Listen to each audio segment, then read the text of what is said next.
Let us handle this question. It's 60 divided by 1 over 2 times 1 over 3.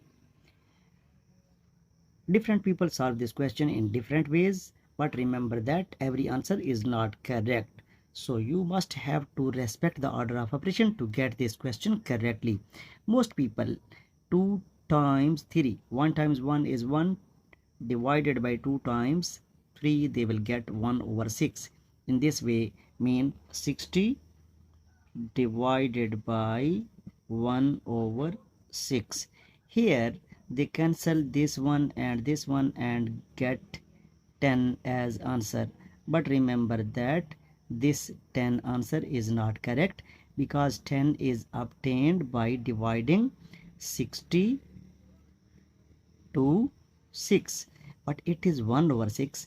If this would be, then we will get 10. But in this case we don't have 6, we have 1 over 6 which is reciprocal of 6, so 10 is not correct answer.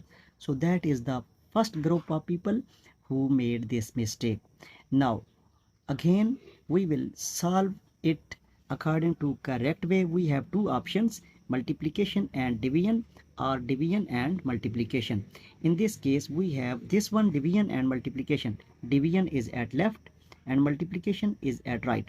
Both are same. Remember that if multiplication and division, we have to move from left to right. But in this case we have division and multiplication, so we have to move from left to right. Here we have to handle division first.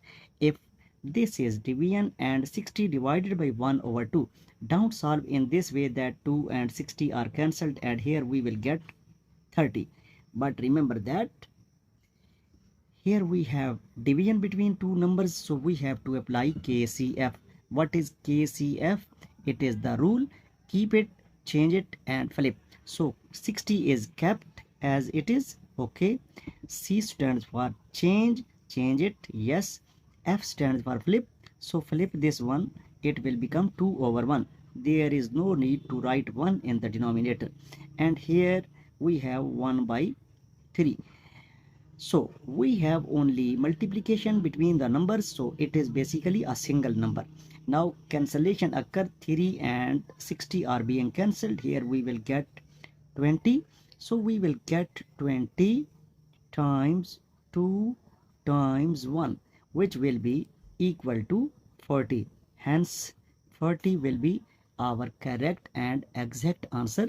I will request you all to subscribe my channel. I will be very thankful to you.